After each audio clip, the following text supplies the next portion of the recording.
ஒரு பிரச்சனையை குறித்து நம்ம ஆராய்ச்சி செய்வோமா? அதுல எப்படி மேற்கொள்ளணும் அப்படிங்கிற தீர்வை நாம தேடுவோமா? தீர்வை தேடுவோம் இல்லையா? அது போல உலகத்தில் பாவம் இருக்கிறது, உலகத்தில் சாத்தான் இருக்கிறான். இதுக்கு தீர்வு என்ன? தீர்வு தான் இயேசு கிறிஸ்து. நம்ம இயேசு கிறிஸ்துவை குறித்து சொல்லாம பிரச்சனையை குறிச்சே என்ன செஞ்சுக்கிட்டு இருக்கிறோம்? சொல்லி கொடுத்து கொண்டிருக்கிறோம், கேட்டு கொண்டிருக்கிறோம். தீர்வை குறித்து நம்ம என்ன செய்யணும்?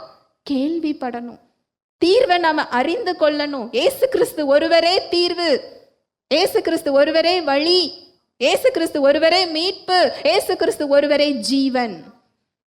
அவர்தான் வழி. அவரை குறித்து நம்ம கேள்விப்பட்டாலே பாவிங்கிற உணர்வு இல்லை, நான் நீதிமான்கிற உணர்வை என்ன செய்து கொள்வோம்? பெற்றுக்கொள்ளுவோம். தேவன் பார்க்கிற விதமாக நம்மை பார்க்க கற்றுக்கொள்ளுவோம். ஹல்லேலூயா, பிரைஸ் தி லார்ட்.